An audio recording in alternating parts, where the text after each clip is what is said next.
귀한 찬양 감사합니다. 오늘 우리에게 주시는 하나님의 말씀 보겠습니다. 사도행전 5장입니다. 사도행전 5장 우리 1절에서 좀 길지만 11절까지 말씀 보겠습니다. 사도행전 5장 1절에서 11절 저와 여러분이 한 절씩 교독하고 11절은 함께 읽겠습니다. 제가 5장 1절 먼저 읽겠습니다. 아나니아라 하는 사람이 그의 아내 삽비라와 더불어 소유를 팔아 그 값에서 얼마를 감춤해 그 아내도 알더라. 얼마만 가져다가 사도들의 발 앞에 두니 베드로가 이르되 아나니아야 어찌하여 사탄이 내 마음에 가득하여 내가 성령을 속이고 땅값 얼마를 감추었느냐. 땅이 그대로 있을 때에는 내 땅이 아니며 판후에도 내 마음대로 할 수가 없더냐. 어찌하여 이 일을 내 마음에 두었느냐. 사람에게 거짓말한 것이 아니요 하나님께로다. 아나니아가 이 말을 듣고 엎드러져 혼이 떠나니 이 일을 듣는 사람이 다 크게 두려워하더라. 젊은 사람들이 일어나 시신을 싸서 메고 나가 장사하니라. 3시간쯤 지나 그의 아내가 그 일어난 일을 알지 못하고 들어오니 베드로가 이르되 그 땅 판값이 이것뿐이냐 내게 말하라 하니 이르되 예 이것뿐이라 하더라. 베드로가 이르되 너희가 어찌 함께 꾀하여 주의 영을 시험하려 하느냐. 보라 내 남편을 장사하고 오는 사람들의 발이 문 앞에 이르렀으니 또 너를 메어 내가리라 하니 곧 그가 베드로의 발 앞에 엎드려져 혼이 떠나는지라. 젊은 사람들이 들어와 죽은 것을 보고 메어다가 그의 남편 곁에 장사하니. 함께 읽겠습니다. 온 교회와 이 일을 듣는 사람이 다 크게 두려워하니라. 아멘. 아멘. 오늘 본문도 사실은 본문만 이렇게 따로 떼어놔서 이해하면 안 되고요. 사실 지난주의 본문과 연결시켜서 이해해야지만 그 본문의 명확한 의미를 알 수가 있습니다.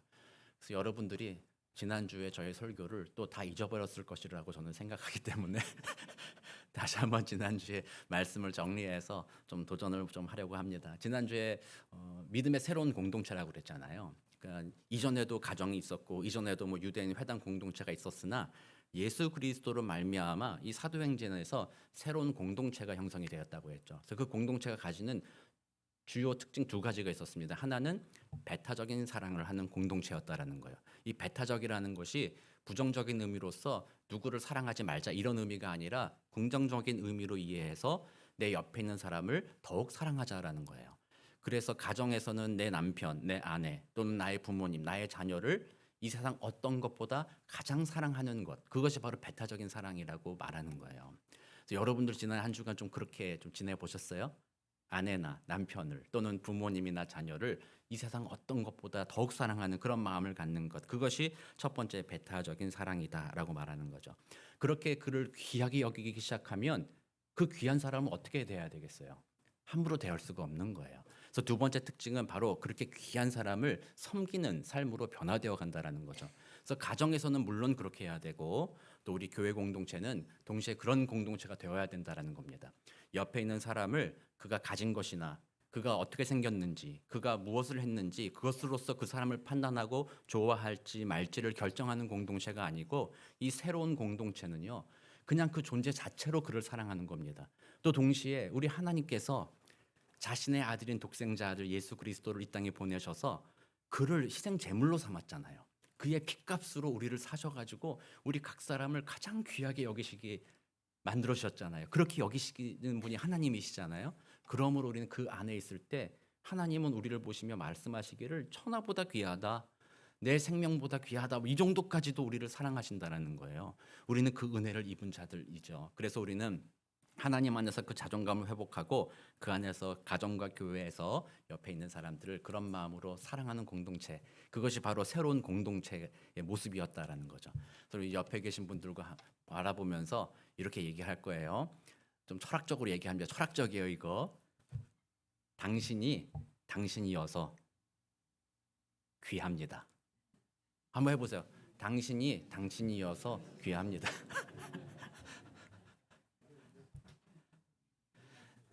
네. 앞에 혼자 계셔서 없으세요? 우리 집사님, 네. 당신이어서 귀합니다. 당신이 무엇을 향하고 어떤 것을 보여주고 뭘 많이 가지고 자기를 꾸미고 뭐 하고 그래서 귀한 것이 아니라 그냥 하나님께서는 우리 자체를 귀하게 여기신다라는 거예요. 천하 그 많은 인류 중에요. 나의 이름을 아신다는 거예요. 세상 사람들은 나를 보면서 내가 뭘 했는지 어떤 사람인지 평가하고 그렇게 생각하지만 하나님은 그 많은 사람들 중에서도 내 이름을 알며 나를 불러주시고 나를 귀하게 여겨주신다라는 거예요. 때때로는 우리가 죄를 저어도 지난 한 주간 좀 주님의 뜻대로 좀 못 살았어도 지난 한 주 지나는 동안 하나님 생각 안 하고 그냥 살았는데 그냥 이 자리에 나왔어도 하나님은 말하는 거예요. 네가 죄를 지었을지라도 너를 향한 나의 사랑은 무조건이야. 널 향한 나의 사랑은 끝이 없어. 멈추지 않는다. 그게 하나님의 사랑이라는 겁니다. 우리는 그런 사랑을 받은 자들이고 그 사랑 안에서 귀하기 때문에 서로를 존귀하게 대하는 것이죠. 그래서 예수 그리스도의 십자가의 복음이 그런 새로운 공동체를 만들어냈다라는 것입니다. 그래서 우리는 가정에서도 그렇고요, 교회에서도 그렇고 옆에 있는 지체를 귀하게 여기는데 어느 정도까지 귀하게 여겨야 되냐면요, 하나님처럼 대하는 거예요. 그 안에 예수님이 계시고 성령님이 계시니 하나님 대하듯이 하는 거예요. 물론 이걸 오해해가지고 막 하나님 대하듯이 한다고 해서 막 그를 경배하고 막 찬양하고 높여주고 막 이렇게 하라는 것은 아니죠. 그 사람이 말할 때 들어주는 겁니다. 우리 그리스도인들의 가장 중요한 특징이 뭐예요? 말씀 중심이라고 하잖아요. 그 말은 무슨 의미예요? 말씀을 듣는 거예요. 그 훈련이 되는 것이 기독교인들이라는 거죠. 그래서 다른 사람을 존중하는 태도가 바로 하나님을 존중하는 태도가 그의 말씀을 듣는 것이고 말씀에 반응하는 것이죠. 그와 같은 훈련을 받은 그리스도인들만이 다른 사람을 대할 때 그런 방식으로 대한다라는 거예요. 그를 존중하기 때문에 그의 이야기를 들어주고 그의 상황을 이해해주고 형편을 알아보아 주는 것, 그것이 바로 그리스도인들의 삶의 태도라는 거죠. 그래서 우리 교회 공동체에서 그런 훈련들을 해나가는 것입니다. 서로를 귀하게 여기고 존중하고 그의 이야기를 들어주고 그를 섬기고 그렇게 살아가는 공동체, 그게 예수 안에서 새롭게 된 교회 공동체의 특징이었다라는 거죠. 우리 지난 한 주간 여러분들의 가정에서 좀 그렇게 살기를 원했고 그 마음 가지고 교회에서 그렇게 살아가는 거죠. 그래서 가정과 교회는 떨어질 수가 없어요. 가정이 행복하면 교회가 행복하고 교회가 행복하면 가정이 행복해야 되는 거죠. 그 은혜를 누리시는 저와 여러분 되시기 바랍니다. 이건 이제 저번 주에 그 주제였긴 했는데요. 오늘 본문은 지난 그 주제와 특별히 다르진 않아요. 거의 같은 주제로서 오늘 이야기를 좀 할 거예요. 지난 주에는 바나바라는 인물을 통해서 그 주제가 어떻게 아름답게 펼쳐졌는가에 대해서 이야기를 했다면 오늘은 아나니아와 삽비라를 통해서 그 새로운 공동체에 어떤 부정적인 일이 일어났는가, 어떤 문제가 생겼는가, 그것을 오늘 살펴보려고 하는 거예요. 그래서 바나바를 보면서 우리는 바나바와 같이 성령님 도와주셔서 그렇게 살게 하옵소서 고백하고, 또 아나니아와 삽비라의 이야기를 들으면서 혹시 내가 아나니아와 삽비라가 아닌가 생각해 보면서 주님 앞에 회개하고 주님의 복음의 능력을 힘입는 그런 시간 되기를 소망합니다. 지난주에 바나바에 대해서 잠깐 언급이 나왔는데요. 바나바는 어떤 일을 했어요? 자기의 밭을 팔아가지고 그 돈으로 사도들에게 가지고 왔잖아요. 그리고 사도들에게 이것을 필요한 사람들에게 나눠주시기 바랍니다. 이렇게 가져왔다라는 거예요. 그때 그 바나바의 마음이 뭐였냐면요, 새롭게 예수 믿고 공동체가 된 그 교회 모든 성도들에 대한 마음이 뜨거워졌던 거죠. 이들은 나의 가족과 같은 사람들이다. 이들이 지금 물질의 어려움을 당하고 여러 가지 핍박과 어려움이 있는데 나 혼자 이 모든 물질을 가지고 누리는 것이 무슨 의미가 있겠는가? 그 마음 가지고 자기의 것을 사랑하는 마음으로 그들에게 베풀어 주었다라는 거죠. 그래서 바나바는 그것을 통해서 내가 이 공동체에서 뭔가 존경을 받거나 이 공동체에서 뭔가 좀 높은 자리에 올라간다거나 그런 목적으로 한 것이 아니라 그 마음의 동기는 순수하게 이타적이었다라는 거예요. 새로운 공동체를 사랑하는 마음으로 자신의 것을 내어놓을 수 있었다라는 거죠. 그렇게 사랑으로 베풀었을 때 그것을 바라본 사람들은 바나바를 바라보며 어떤 마음을 가졌겠어요? 저 바나바란 인물이 야 정말로 우리를 사랑하는구나, 그것을 알았겠죠. 그래서 놀랐을 겁니다. 바나바가 큰돈 헌금했다고 해서 사람들이 놀랐을까요? 그런 사람도 있을 수 있어요. 근데 대부분 어떻겠어요? 그 마음을 안 거죠.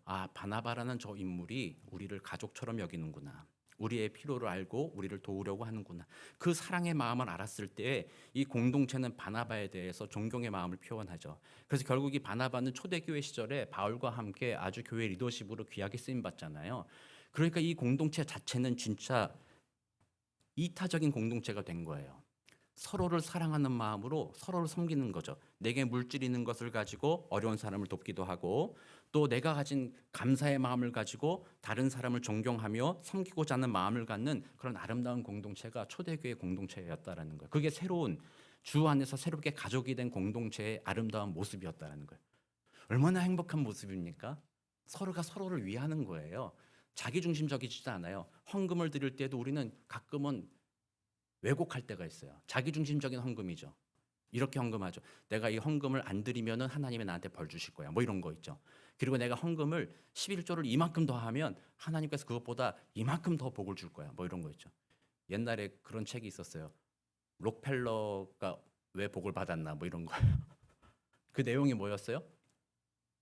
11조 열심히 했더니 복 받았다라는 거예요. 그 책을 읽고 우리의 적용은 뭡니까 그러면? 11조 열심히 하면 록펠러가 같이 돈을 많이 버는구나. 그런 마음으로 헌금하기 시작하면 그 헌금은 이타적이지 않은 거예요. 그 헌금은 자기중심적인 거죠.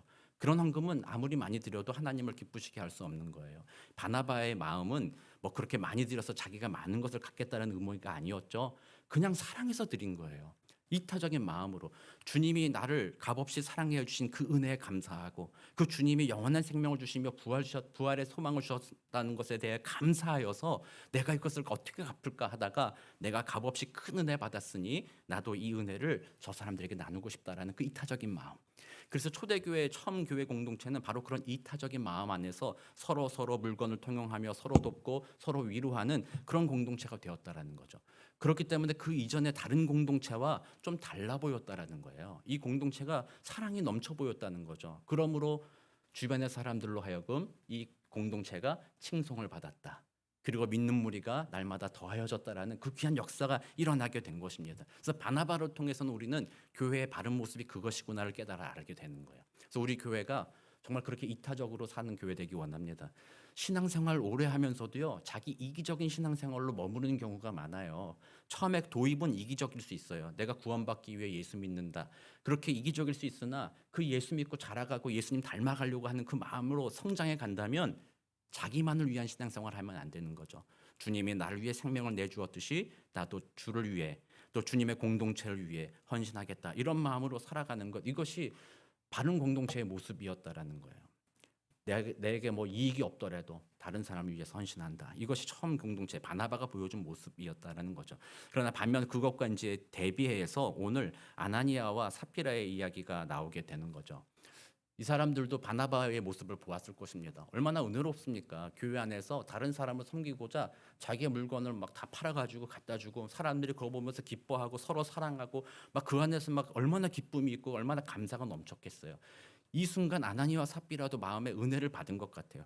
야, 이 공동체가 참 독특한 공동체구나. 야, 이 공동체가 참 아름답구나. 여보, 우리도 한번 그렇게 한번 해봅시다.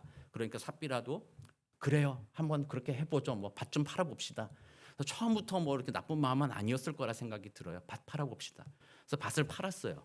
팔고 돈이 주머니에 들어왔는데 드리려고 생각해 보니까 어때요? 조금 이렇게 좀 그런데 다 드리기는 좀 그런데 이거.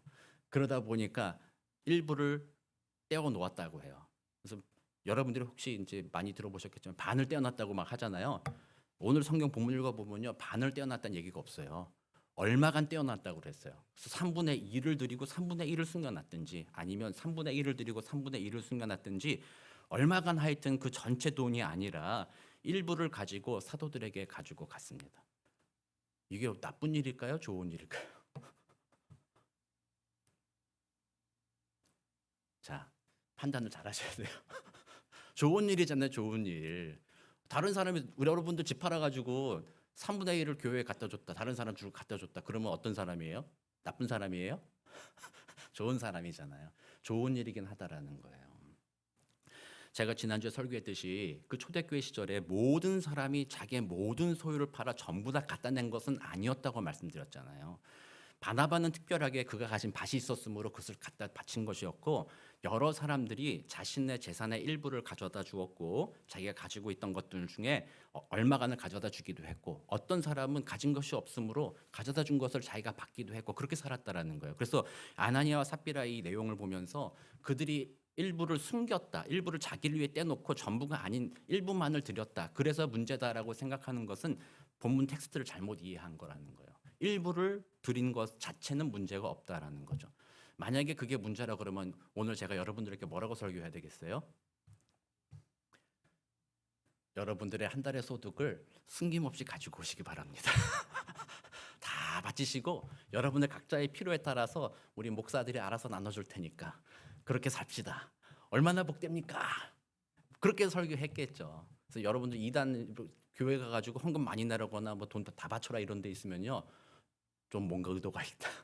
저 이단 아니냐? 좀 그렇게 의심해 봐야 되는 거예요. 성경은 절대로 공산주의, 모든 것을 다 가져와서 나눠 갖자 이렇게 얘기한 적이 없어요. 오늘 본문에서도 팔기 전에도 네 거고 팔고 난 것 후에도 네 거 아니냐 이렇게 얘기하면서요, 사유의 재산, 너의 재산이다라는 것을 인정해 주는 것이 성경이라는 거예요. 그래서 일부를 가지고 온 것 자체는 문제는 아니었다. 그렇다면 진짜 문제가 뭐냐는 거야. 진짜 문제가 오늘 베드로가 그들에게 한 얘기가 뭐라고 됐어요. 죄를 이렇게 지적하면서 이렇게 얘기하죠. 뭐라고 얘기해요? 성령을 속였다. 하나님께 거짓말을 냈다. 주의 영을 시험하였다라고 말한 거예요. 그래서 전체적인 맥락은요, 거짓말한 게 문제라는 거예요. 거짓말한 게. 저는 이렇게 생각해요. 아나니아와 삽비라가 이렇게 사도들 앞에 와서 아무 말 없이 그냥 제가 밭을 샀는데 팔았는데 그 중에 돈이 좀 생겼어요. 그 중에 얼마를 좀 우리 사도들과 우리 같은 형제들을 위해서 좀 썼으면 좋겠습니다. 그래서 제가 얼마를 가지고 왔어요. 이렇게 얘기했다면 얼마나 귀한 일이겠습니까? 거기에 대해서 모두가 감사하고 참 좋은 일이다, 잘했다라고 얘기할 수 있을 거예요. 그러나 지금 아나니아와 삽비라는 그렇게 행동하지 않고 와서 말하기를 마치 자기가 판 모든 땅의 값을 다 가져온 것인 양 행동했다라는 것이 문제라는 거예요. 거짓말했다라는 것이 문제라는 거예요. 그럼 이것이 왜 문제인 것인가 한번 생각해 본다면 사실 두 가지의 큰 문제가 여기서 드러나게 되는 거예요. 그래서 첫 번째 문제를 살펴보면 그거는 하나님을 속일 수 있다라고 생각한 거죠. 하나님을 마치 사도들이나 성도들이 모여 있는 그 자리에만 하나님이 계신다라고 생각하는 거예요.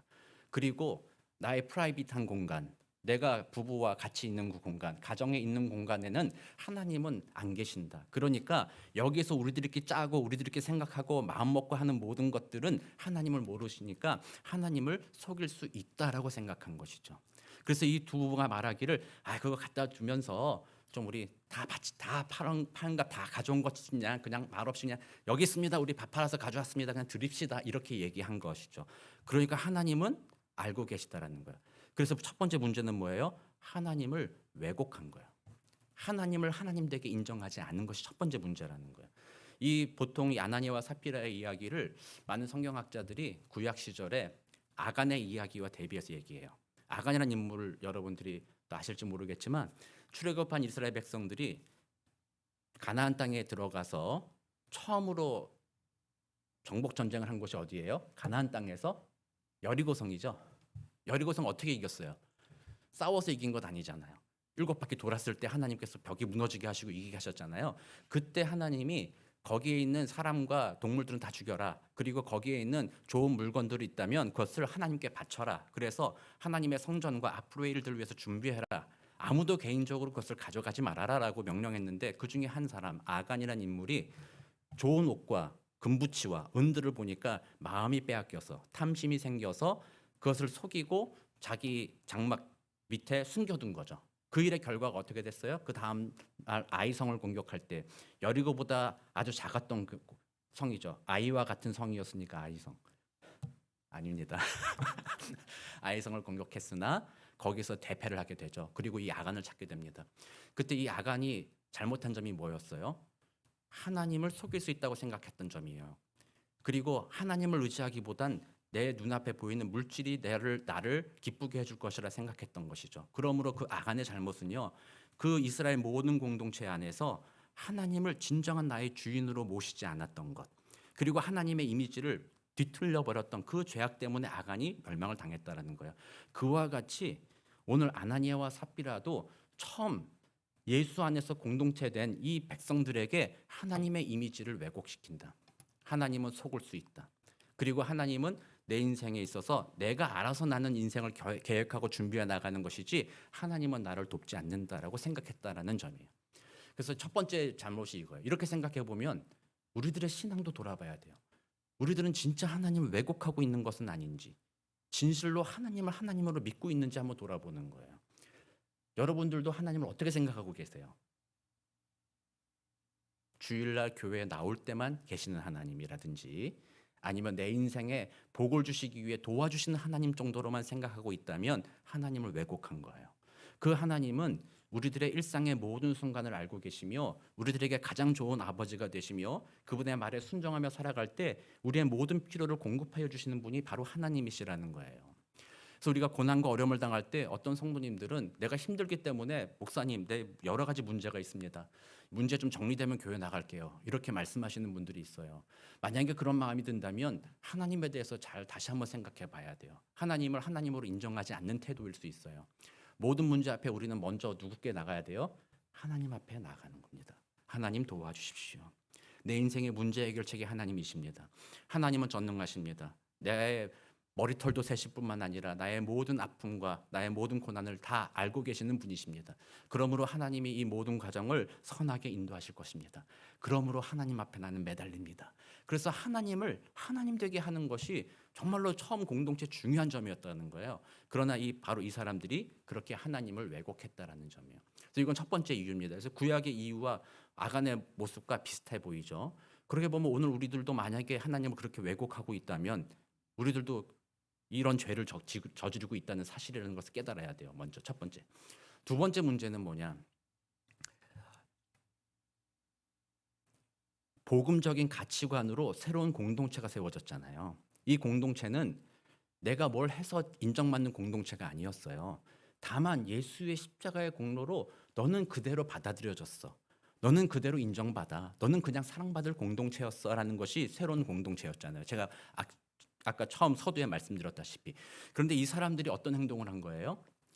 다 드린 척 했다라는 거예요. 내 밭을 산 것을 다 드린 척 함으로써 자신들이 바나바와 같이 어떤 사람들과 같이 좀 더 괜찮은 사람인 것인 양 자기를 포장했다라는 거예요. 그런 가치관은 복음적인 가치관이 아니라 세속적인 가치관, 유대인적인 가치관이었어요. 유대인들은 자신의 귀함을 증명하기 위해 뭘 해야 했어요?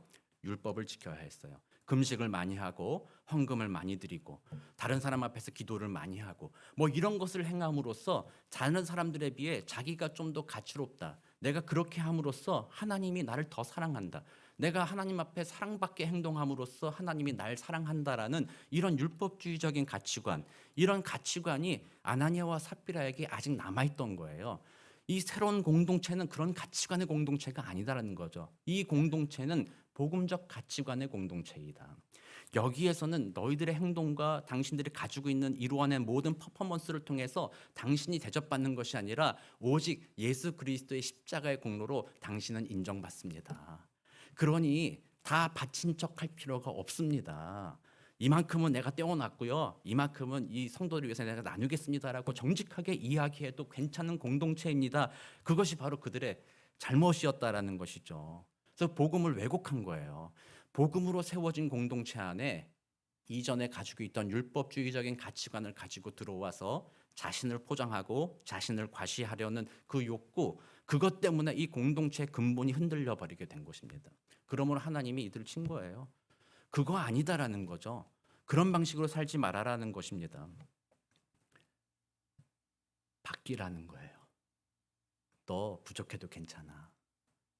너 좀 못해도 괜찮아. 좀 덜 드리면 어떠니? 괜찮아. 이게 복음적인 공동체예요. 주일날 교회 좀 빠지면 어떠니?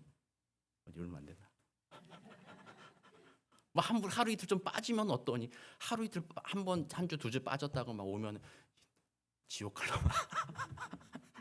어떤 분도 제가 한번 얘기했죠. 천국 올라가는 사다리에 너 다리 빠진다. 너 자꾸 주일날 빠지면 다리가 자꾸 빠지면 너 결국에는 못 올라간다. 뭐 이렇게 얘기하고 막 그렇게 그런 공동체가 아니라는 거예요. 자기의 행위로 가는 게 아니기 때문에 그냥 주일날 한두 번 빠졌다 그러면 무슨 일이 있겠구나. 몸이 아팠나? 아니면은 날씨가 좋으니까 가족들과 함께 여행 좀 가셨나 보다. 그러면 되는 거죠. 그거 가지고 이렇게 뭐라고 얘기하고 뭐 판단하고 그럴 필요가 없는 거죠. 새로운 복음적인 공동체는 그런 가치관에서 자유롭게 된 그런 새로운 공동체예요. 그 공동체는 그러므로 정죄함이 더 이상 없는 공동체예요. 그 안에서는 누구나 받아주고 누구나 이해해주고 사랑으로 서로 섬기는 공동체가 바로 그런 공동체라는 거죠. 여러분 스스로를 이 공동체에 합당하다거나 여기에 쓰임 있을 만한 가치가 있는 존재라는 것을 증명할 필요가 없는 공동체라는 거예요. 그러니까 여러분 여기에서 너무 애쓰고 막 그런 방식으로 내가 애쓰는데 나를 왜 못 알아봐줘? 내가 이렇게 수고하고 내가 이렇게 헌신하는데 왜 나를 자꾸 인정 안 해줘? 이런 방식은 복음적 공동체의 방식이 아니라 어떻게 보면 그 자체가 아나니아와 삽비라의 모습이라는 거예요. 그래서 우리는 다시 한번 우리에게 복음을 선포해야 돼요. 아, 주님이 날 구원하여 주셨군요. 주님의 은혜로 내가 구원받았습니다. 내가 좀 때로는 부족하지만 내가 때로는 섬김도 잘 못하고요. 헌금도 내가 잘 못 드릴 때도 있어요. 내가 또 주님 앞에 매주 예배도 못 드리기도 하고요. 좀 부족해요. 그래도 하나님 나를 사랑하신다는 그 하나님의 그 사랑은 멈추지 않지 않습니까? 나는 그 하나님을 신뢰합니다. 그런 믿음으로 살고 그런 믿음 안에서 옆에 있는 사람들을 그렇게 돌아보아 주는 거죠. 더 이상 지난주에 제 봤니? 제가 맨날 이렇게 드는 예인데 이 얘가 맨날 똑같이 있는 맨날 똑같은 것 같아요. 그 일을 계속 반복해서 일어나는 것 같아요. 지난주에 제 봤니? 왜? 옷을 뭐 그렇게 입고 왔대? 지난주에 제 봤니? 야, 젓가락질을 왜 저렇게 하네?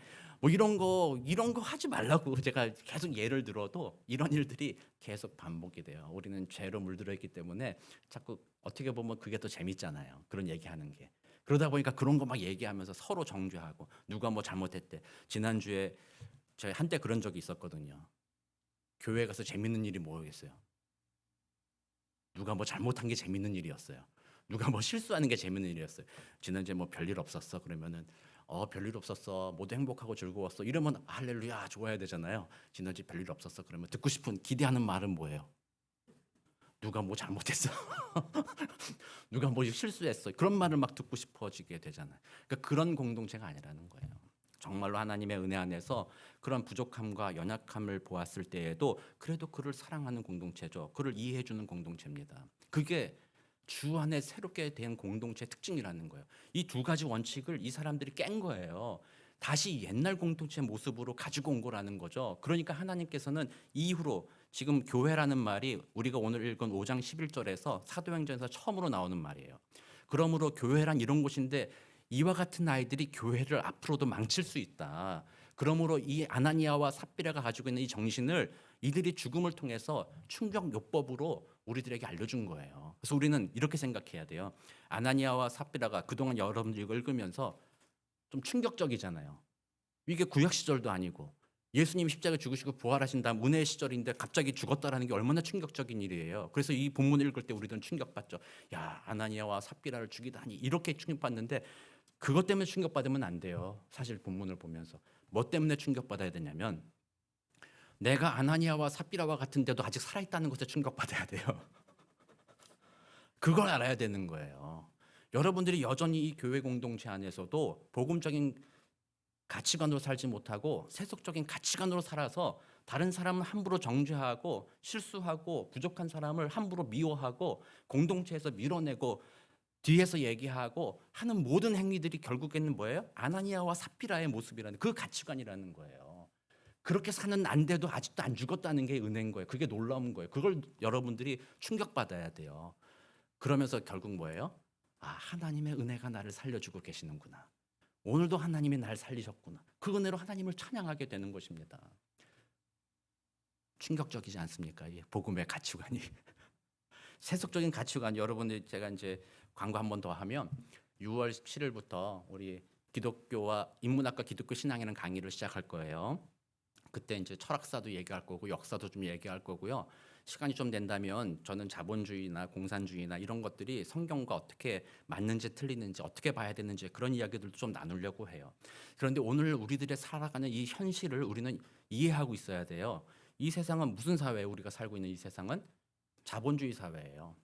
그냥 자본주의가 아니에요. 거기에 말을 하나 덧붙였어요. 신자유주의적 자본주의 사회에 우리는 살고 있어요. 신자유주의적 자본주의 사회라는 말은요. 좋은 의미로 볼 때는 자신의 능력을 마음껏 발휘하라는 거예요. 국가에서 통제하지 않을게, 뭐 하라 하지 말라 규제하지 않을게. 각자의 능력을 발휘해서 잘 살아가 봐라. 그래서 능력을 최대한 발휘해서 잘 살면 좋고 그런 사람이 많아질수록 나라가 좋은 것 아니겠느냐. 이게 바로 신자유주의적 자본주의예요. 이게 좋은 점이에요. 나쁜 점은 뭐예요? 진화론의 영향을 받았어요. 우리 은연중에 우리가 명함받은 거예요. 뭐예요? 저 사람이 성공하고 잘 나가는 거는 저 사람이 똑똑해서라는 거예요. 진화론의 가장 핵심 주제가 뭡니까? 적자생존. 적합하게 적응한 사람들만이 살아남는다. 그들이 강자다라고 얘기하는 것을 말하면서 결국 이 가치관에서는요, 치열한 경쟁 관계에 들어가게 돼요. 누구든지 경쟁 관계 속에서 뛰어난 사람만이 돈을 벌고 뛰어난 사람만이 잘 살게 된다. 그리고 그 가치관 속에서 좀 도태되는 사람들은 도태돼야 된다. 버려져야 된다. 그런 사람들은 useless. 요즘에 여러분들 유행하는 말 중에 앞으로 나오는 얘기가 호모 유슬리스예요. 호모 유슬리스. 쓸데없는 인간들이라는 거예요. 일루미나티라는 것을 여러분들이 들어본 적이 있을지도 모르겠습니다만 저는 그게 상당히 신빙성이 있다고 생각을 해요. 인류에 인간이 너무 많다는 거예요. 너무 많아가지고 쓸데없는 인간들이 너무 많대요. 그래서 돈 있는 사람들이 자기들끼리 길드를 만든 거죠. 자기들의 커뮤니티를 만들었어요. 그리고 우리들만 살아남아야 이 자연을 즐기고 살 수 있을 건 아니냐. 호모 유슬리스. 필요 없는 저 인간들은 다 쓸어버려야 된다. 뭐 그래가지고 제노사이드 그 영화도 그게 나왔더라고. 그 영화 킹스맨이었나 젠틀맨이었나 생각이 안 나는데 하여튼 그 영화 끝에 보면요 사람들 다 죽이는 거 나오거든요. 자기만 살아남고 그게 그런 음모론을 아마 만든 것이 저는 상당히 신빙성 있게 봐요. 요즘 이 시대가 계속 굴러간다면 그렇게 갈 거라고 생각이 들어요. 그게 이 죄로 물든 인간의 끝이라고 생각이 들어요. 호모 유슬리스. 사람을 쓸데없다고 생각하는 거예요. 직장에서도 여러분도 그런 경험하지 않아요? 특히 미국 직장이 더 심하다고 저는 생각이 들어요. 어느 날인가 내일부터 넌 좀 필요 없을 것 같은데 아침에 출근하면 뭐라 그래요? 짐 싸. 자기 집에 자기 자리도 못 들어가게 한다고 하면서요. 뭐 빌딩 앞에서 내가 물건 갖다 줄 테니까 들어오지도 마. 집에 가. 이렇게 얘기한다는 거예요. 얼마나 심한 경쟁이며 얼마나 나를 가치 없게 여기는 거예요. 그것 때문에 맨날 스트레스 쌓여가지고 그것 때문에 나의 가치를 증명해야 되는 이 세상을 살아가는 것. 그거는 올바르게 된 것이 아니잖아요. 왜곡된 거, 잘못된 거예요. 그런 세상 속에서 이 새로운 공동체는 다르게 산다는 거예요. 여기는 쓸모없는 사람이 없다는 거예요. 아무도 그 사람이 이제는 더 이상 신체 능력이 발휘되지 않아서 더 이상 섬김을 할 수도 없고 숨만 쉬고 있다 할지라도 그 사람을 귀하게 여기는 것. 그게 바로 주 안에는 새로운 공동체의 모습이라는 거예요. 그래서 교회와 가정은요. 여러분들의 구성원들을 한 사람이라도 업신여기거나 필요 없다 생각하는 것이 아니라 모두를 귀하게 여기는 공동체. 그게 복음적인 가치관이에요. 저 사람을 하나님이 살리셨다. 저 사람을 위하여서 예수 그리스도가 십자가를 지셨다. 그러니 저 사람은 천하가 없어져도 저 사람은 귀하다라고 생각하는 공동체가 되어가는 거죠. 그게 처음 교회 공동체의 모습이었으나 아나니아와 삽비라는 그 세속적인 가치관을 들어오고 온 거죠. 나를 증명해야 된다라는 생각을 가지고 온 거예요. 그러므로 하나님이 충격요법으로 그들을 죽이신 거예요. 그래서 오늘 우리는 우리 스스로를 다시 한번 생각해 봐야 합니다. 우리는 여전히 그런 믿음으로 신앙생활을 하고 있지 않은가. 마이클 호튼 목사님이 그리스도 없는 기독교라는 책이 있어요. 거기서 이런 얘기합니다. 세상에 포로된 교회라고 얘기합니다. 교회가 세상에 빛이 되어야 돼요. 여러분들이 이 교회 안에서 서로를 가장 귀하게 여김으로써 여기에서는 소외되는 사람들이 없습니다. 여기에서는 모두가 귀중합니다. 그래서 우리는 한 형제 자매가 되었습니다. 서로의 아픔을 돌아봅니다. 서로 내가 가진 것을 나눕니다. 그런 믿음의 공동체로 이곳에 살아가야 되는 것인데 세속적인 가치관이 교회를 들어와서 교회를 포로 삼았다는 거예요. 목사에 대해서도 목사의 학벌이 어떠냐, 목사의 재능이 뭐냐, 목사가 뭘 잘하느냐 그런 거 따져가지고 그런 목사 자격 있는 목사만을 앞에 세우고 좀 부족하고 뭐하는 목사 있으면은 싫어하고 그렇게 하면서 교회 안이 복음적이지 못하고 세상적인 가치관이 사로잡는 교회가 돼버렸다라는 거예요. 그럼으로써 세상의 포로가 된 교회가 되어버렸다라는 거예요. 그런 세상 속에 교회는 어때야 돼요? 빛이 된다.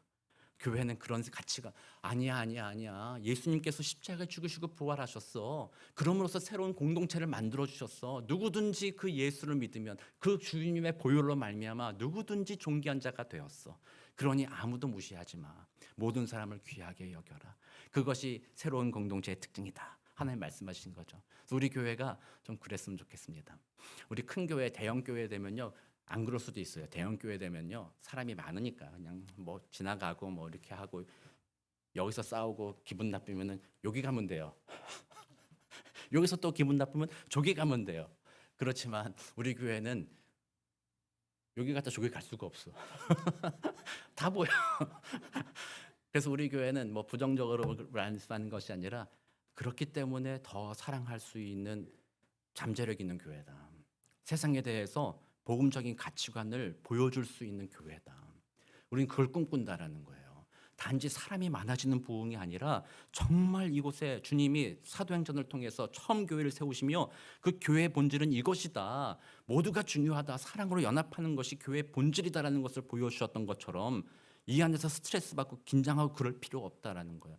이 교회는 서로 귀하게 여기며 실수를 돌아보아주고 부족한 점을 어떻게 하면 저 사람이 좀 더 잘할 수 있을까 도와주는 마음을 품게 되고 서로를 좋은 마음으로 바라보아 주어서 이곳에서는 더 이상 나를 증명할 스트레스를 내려놓고 이곳에 오면 항상 기쁘고 감사하고 은혜가 넘치는 그런 공동체, 그런 교회가 되어가는 겁니다. 그런 교회야말로 세상과 구별된 그리스도인 공동체, 진정한 교회가 되어가는 것입니다. 만약에 그런 교회 된다면요, 저는 교회 부흥은 다시 찾아온다고 생각합니다. 많은 분들이 뭐 요즘 부흥 안 된다 막 이렇게 얘기하는데 그 이유는 뭐예요? 교회가 교회답지 못했었기 때문이지 않겠습니까? 교회가 줄 세우기, 세상의 가치관, 세상에 포로되어 있으므로 세상 사람들이 교회 와도 똑같은 거예요. 일주일 내내 스트레스 받았는데 교회 와서도 스트레스 받는 거예요. 장로님이 자꾸 뭐 시킨다, 권사님은 뭐 시킨다, 안 하면 혼내주고, 막 목사가 뭐 시키는데 안 하면 막 목사 짜증내고 그런 교회라면은 가고 싶지가 않은 거예요. 그런 교회는 교회답지 않고 세상과 구별되지 않으므로 그 안에 위로가 없고 기쁨이 없고 감사가 없어요. 그 안에 여전히 스트레스만 남아 있어요. 어떤 경우는 주일이 더 힘들잖아요. 차라리 빨리 월요일이 왔으면 좋겠어. 뭐 이렇게. 그러면 안 되는 거죠. 우리 교회가 그래서 주님의 은혜 안에 성령님 도와주십시오. 우리는 연약합니다. 이 세상 속에 일주일 살다 보니 세상의 가치관에 우리는 물들어 있습니다. 그러나 하나님 성령으로 우리들의 마음을 찾아와 주셔서 예수의 복음 안에 나의 자존감이 회복되게 하시고 예수의 복음 안에서 서로를 그렇게 귀하게 여기며 서로를 돌보아주고 위로하여주고 이곳에 일주일에 한 번 또 주중에도 만나거나 모일 때마다 서로를 인하여 참된 위로를 받고 참된 자존감이 세워지는 공동체가 되게 하옵소서. 그러므로 교회다운 교회로 세워져 이 사우스베이 지역과 열방을 향하여 참 눈물 흘리고 고통스러워하고 사랑 없어 힘들어하는 많은 사람들에게 우리 교회를 통해 그 사랑이 증거되게 하옵소서. 참된 주님의 공동체 세워지게 하옵소서. 기도하시고 그렇게 쓰임 받게 되시는 복된 저와 여러분 되시기를 우리 구주 예수 그리스도 이름으로 축원합니다. 기도하겠습니다. 사랑과 은혜가 많으신 아버지 하나님 감사합니다. 우리를 죄 가운데 불러내어 예수 그리스도의 십자가의 보혈로 구원하여 주시며 하나님의 자녀 삼아 주셨으니 하나님 참 감사합니다. 이제 우리는 세상의 가치관으로부터 벗어나기를 원합니다.